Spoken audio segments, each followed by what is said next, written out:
Warning: the following video contains graphic imagery some people may find disturbing. Viewer discretion is advised. Let's try a brand new Pringles here to end this series finally. Of 30 plus Pringles in 30 days or less, we're finally here, the last one. Chef Morgan Classic M5 Steak and Foie Gras Flavor Potato Crisps. Now, this is a double-sided package. Here's what the Chinese side looks like. These were sold primarily for the Chinese market. They were available at some places in the US, typically exotic food importers. A tad expensive. I believe this can was about $7. Here is the back of the package where nothing is in English. And this does not have the required export import label showing the ingredients and nutritional information since I self-imported them. So the double-sided package can be retailed on shelves showing either the English side or the Chinese side. And this appears to be a collaboration with a Chef Morgan. Here's a marketing picture from an exotic food importer in the US, where you'll notice that this looks red right here, whereas my package is pink. Now, red and pink are actually the same color in China. Have you ever purchased something perhaps on America's favorite monopoly, Amazon? 70 to 75% of everything on Amazon is from China. So if you ordered something red and you got something pink or vice versa, that's why. Now, who is Chef Morgan? I would love to eat at this guy's restaurant right here. He has a restaurant called June. It's on Leesburg Pike in Tyson's Corner, Virginia. My wife and I have eaten at this restaurant, but it was before it was called June. It was called something else. I'm thinking it was called Jeff's or something like that. I'm pretty sure his restaurant opened in some around June of 2023, I think. So Michelin starred two-time James Beard semifinalist Chris Morgan is the co-owner and co-executive of June, known for elevated Persian cuisine. June earned a place in the Northern Virginia Magazine's 2024 50 Best Restaurants list and was named a Best Restaurant in America by the New York Times. And it goes on to tell his story about how he fell in love with food from the Middle East growing up in Northern Virginia with a large community of people from that region. His culinary career took him across America, and he always knew that he would return to the DMV. And he's thrilled to be part of Northern Virginia's dynamic community of chefs and restaurateurs. So they do have valet parking. Uh, I don't think the canopy was green the last time we ate there, but the inside's shown a lot of green. This place has been totally remodeled. And in looking at his menus, this is a place I would definitely like to try again while in Virginia. So, what is an M5 steak?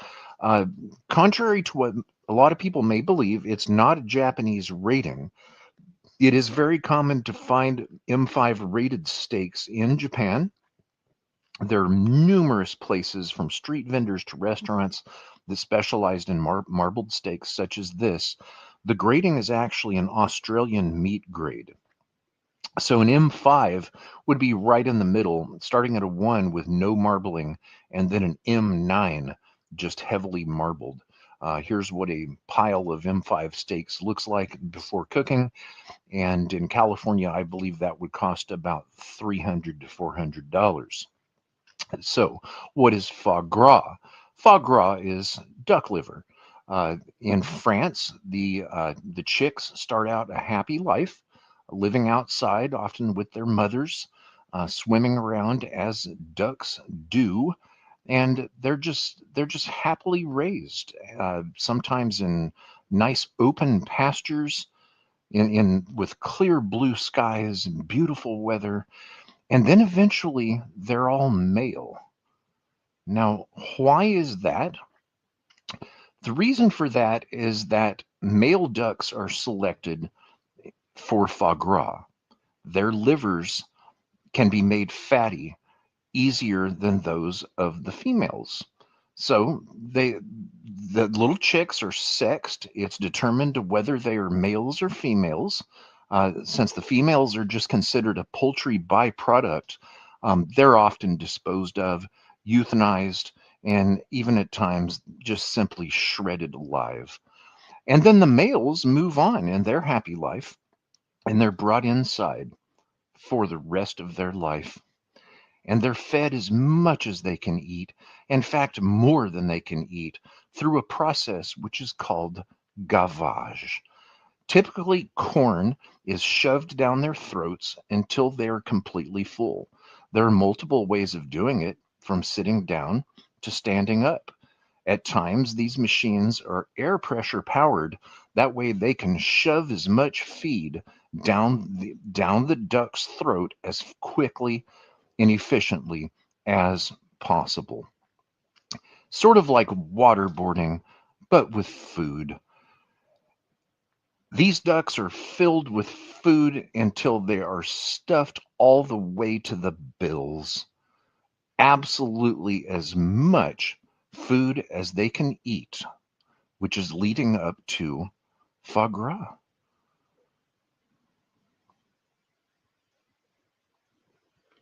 Foie gras means fat liver in French.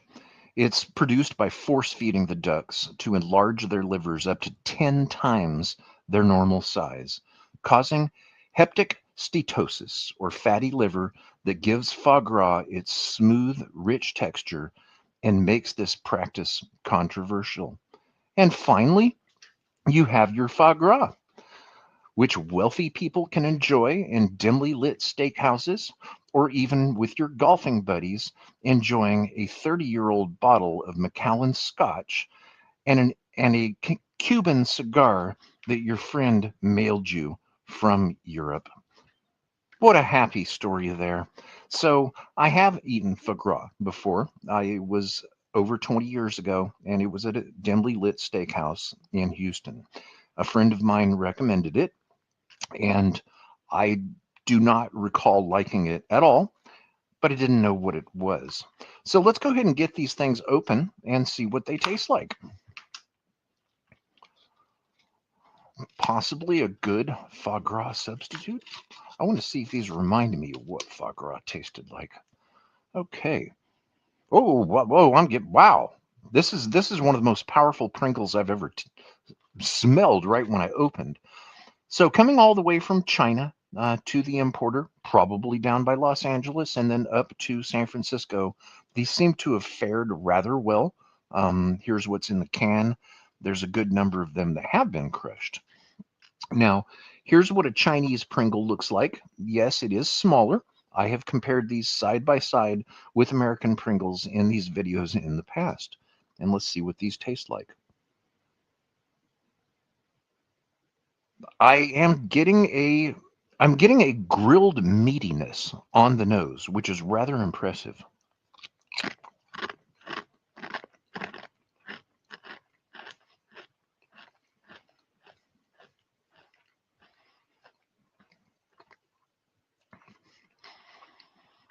They're very meaty. These taste like to me what the inside of a steakhouse smells like. Now, with the Chinese Pringles, they're smaller, but they're thicker. This is the final Pringles tasting in this series. Here we've tried over 30 different flavors of Pringles, between 30 and 40. I think it ended at 36 or 37 in 30 days or less. Uh, this has included every Pringles that has been available in the United States in the last 6 months, and of course, some odd ones, as you see here, from Asia.